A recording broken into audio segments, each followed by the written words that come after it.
Filosofia Cristã, módulo 3, palestra de número 8. Estamos trabalhando João, capítulo 1, do versículo 1 ao versículo 4, focando em o Logos era a vida, e a vida era a luz dos homens. É assim que o Evangelho apresenta a origem da vida.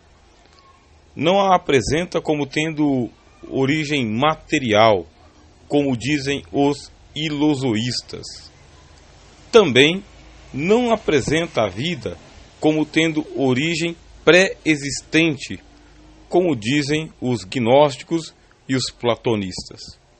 Diz que a vida ela tem origem no Logos. Quando você vai para os arquétipos da filosofia grega, o Logos ele surge depois do cosmos. O Logos é uma consequência da expansão do cosmos. Porque lá na filosofia grega ou na mitologia grega, o princípio de tudo está no caos. Mas no Evangelho, principalmente o Evangelho de João, o princípio de tudo está no Logos. Porque no princípio é o Logos está com Deus e Deus é o Logos. Nele está a vida, e a vida é a luz dos homens. A vida que o Logos veio trazer a nós não é a vida biológica, porque esta já foi conferida a Adão e à sua espécie. Qual é a vida que o Logos vem trazer? Quando você lê o Evangelho, você vai encontrar uma metáfora.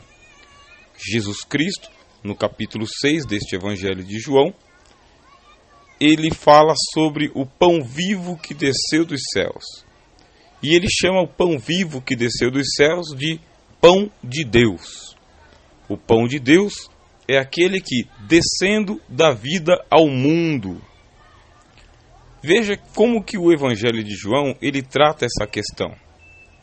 Ele veio ao mundo, a luz verdadeira que ilumina todo homem que nasce, estava vindo ao mundo. Ele veio usando esta primeira metáfora que nós vamos trabalhar, a do pão vivo que desce dos céus. E nesta mesma passagem, ele fala: aquele que de mim se alimenta, por mim viverá. As palavras que vos digo são espírito e vida. Se não comerdes a minha carne e não beberdes o meu sangue, não tereis vida em vós mesmos. Eu sou a luz da vida. Quem me segue jamais andará em trevas. Eu sou o caminho, a verdade e a vida. Ninguém vem ao Pai senão por mim. Eu sou a ressurreição e a vida. Quem crer em mim, ainda que esteja morto, viverá.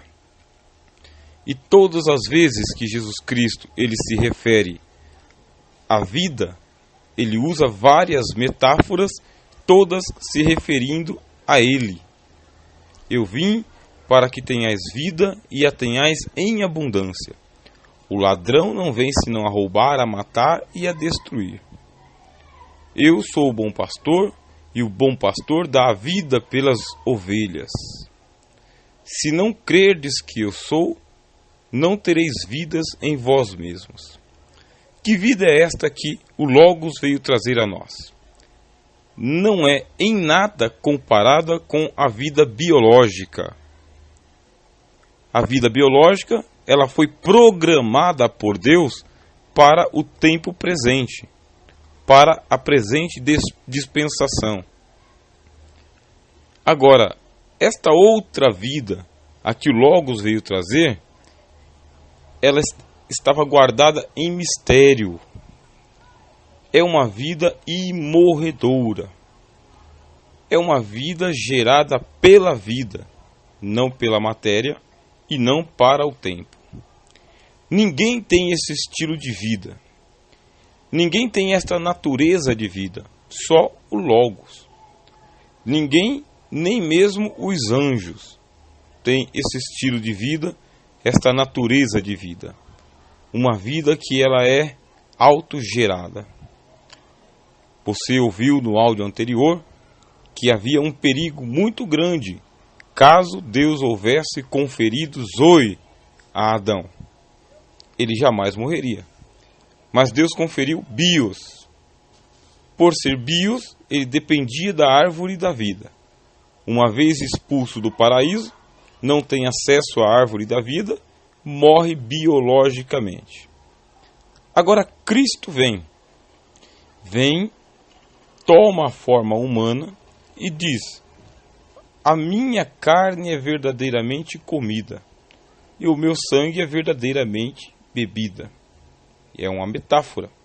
Ele está se referindo àquilo que ele estava ensinando no deserto sobre o pão vivo que desceu dos céus, dizendo: Moisés não vos deu o verdadeiro pão, porque todos os que comeram do pão de Moisés morreram.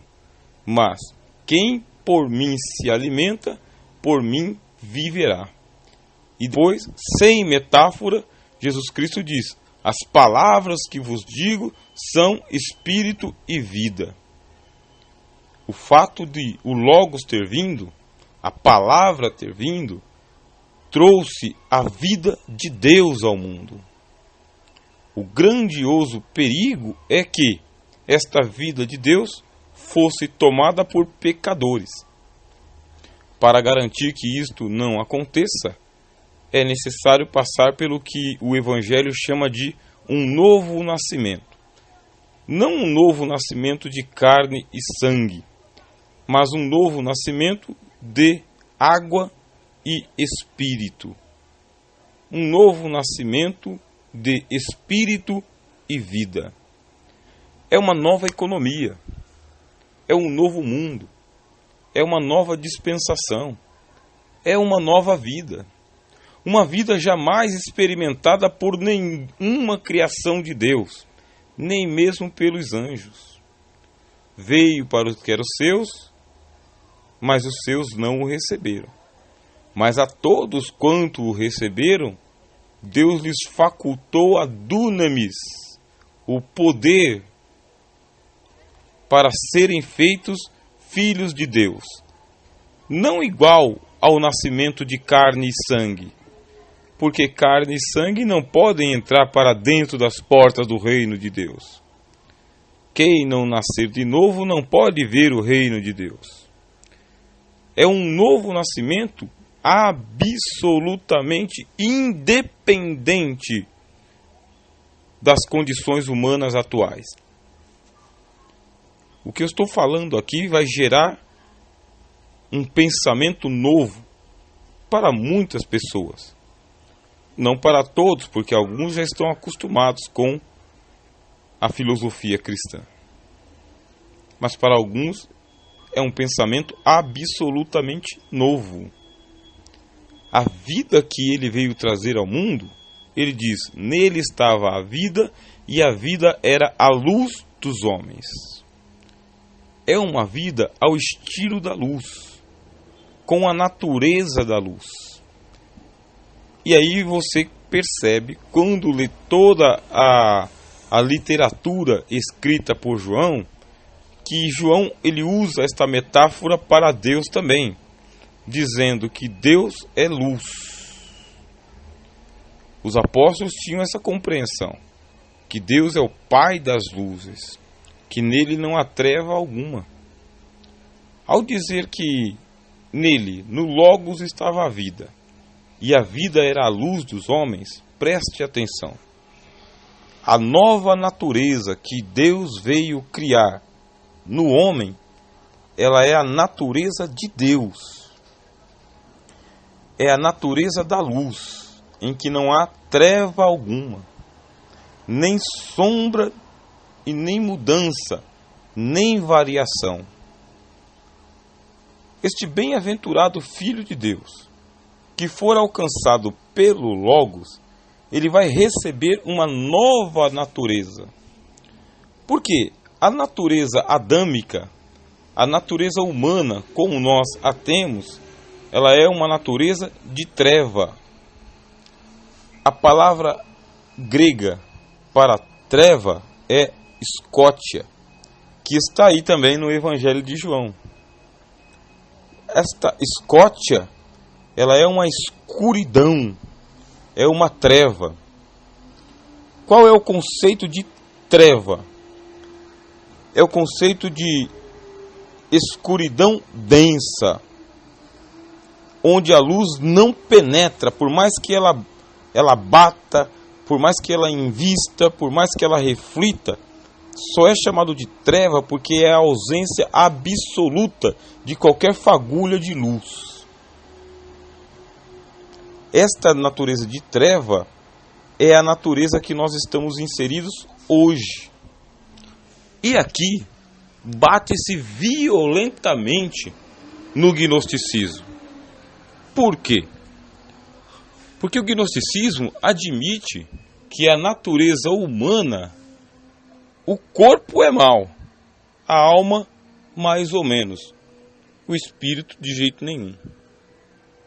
Para os gnósticos, nós somos maus porque estamos aprisionados em um corpo mau.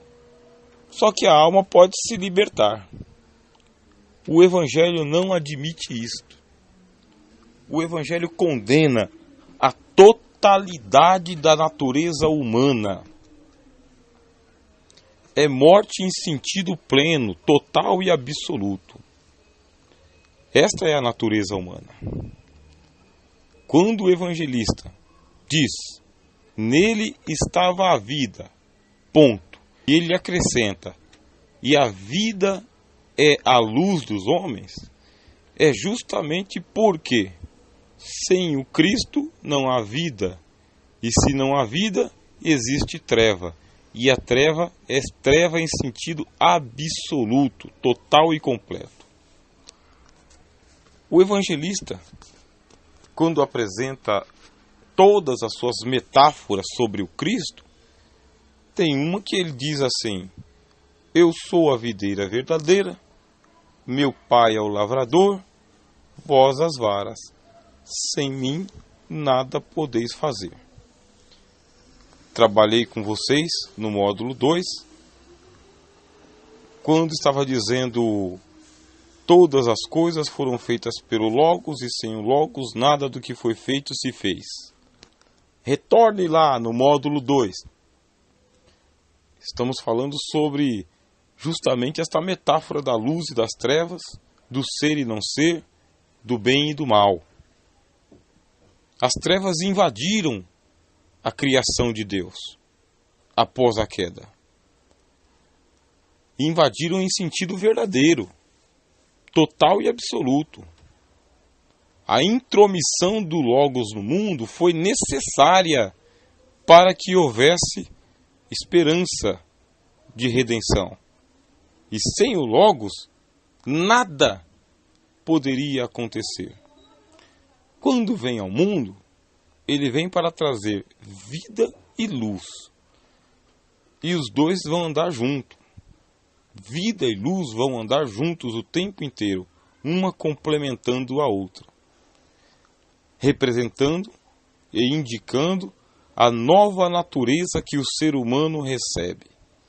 E qual é essa nova natureza? É a natureza do próprio Deus, que ele não tinha antes.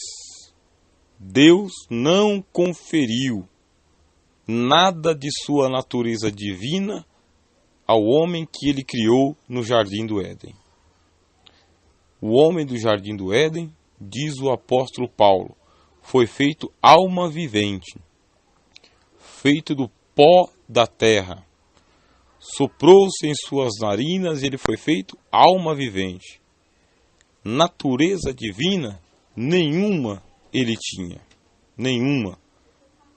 Apenas a natureza humana. E por que nós temos que pontuar isto? Justamente para que não haja uma confusão de que há no homem natural, comum, nascido de mulher, um mínimo de possibilidade de vida eterna sem que ele passe pelo processo de um novo nascimento, verdadeiramente novo. Existem habilidades humanas que elas são boas para o tempo presente.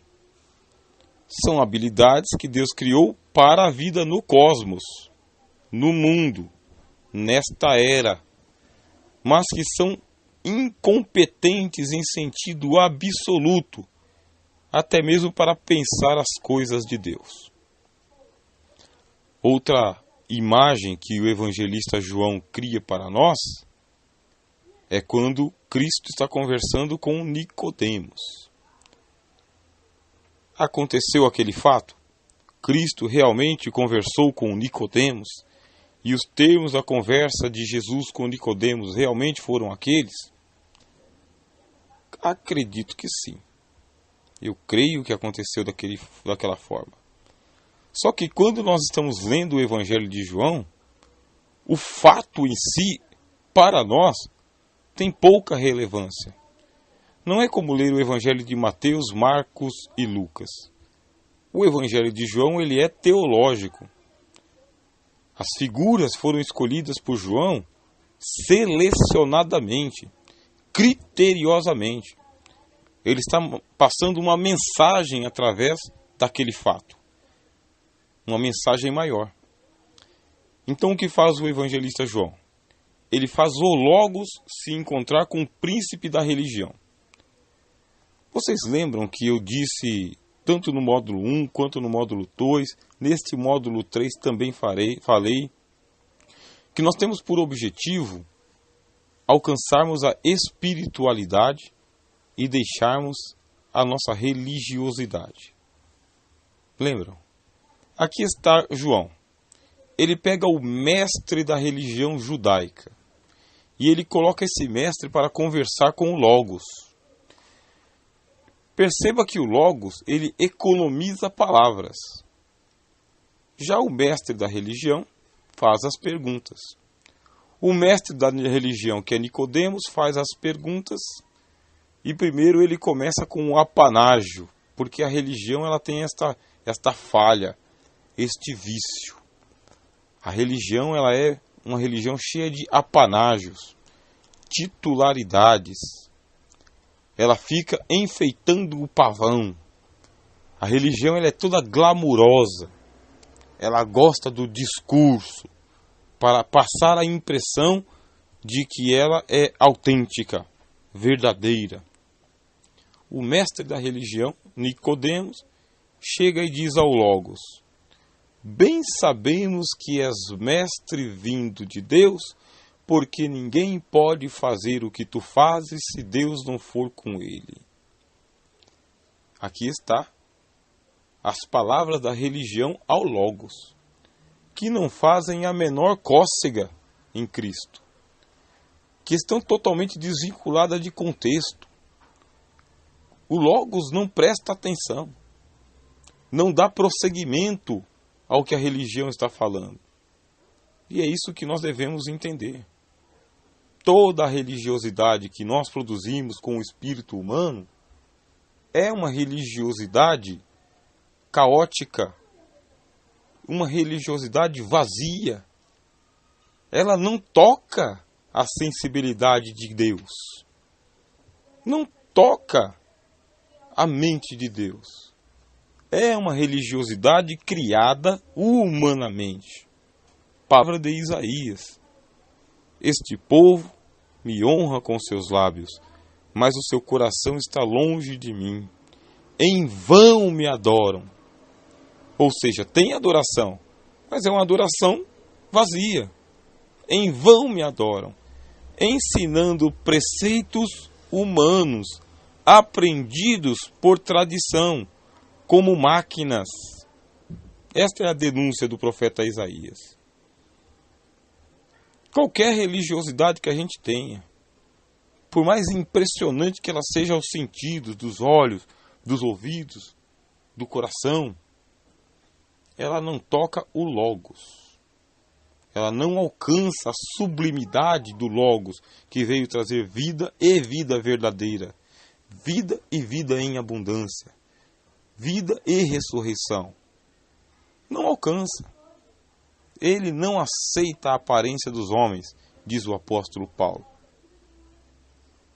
Por isso, quando o Nicodemos, príncipe de Israel, diz as palavras cheias de pompa: bem sabemos que és mestre vindo de Deus, porque não podes fazer os sinais que fazes se Deus não for contigo. Cristo não valoriza o que ele está dizendo. Esta é a imagem que o evangelista criou para nós. Não chegue a Deus com as pompas dos seus títulos e nem com o apanágio da tua religião, nem com a aparência exterior. Ele não aceita. O que faz o Logos? De forma econômica e direta, responde: ninguém pode ver o reino de Deus se não for nascido da água e do Espírito. Bem curta e bem misteriosa é a resposta do Logos para a religião. Isto é, o contato que o Logos tem com a religião é um contato misterioso, enigmático e econômico. O Logos não deixa de dar testemunho de si mesmo. Dá testemunho, mas ele deixa que o enigma permaneça, para que o religioso desvende se quiser ou se não quiser. Por quê? Nicodemos responde: como pode um homem velho nascer de novo? Poderá porventura retornar ao ventre de sua mãe e nascer? O Logos responde: tu és mestre em Israel e não sabes destas coisas?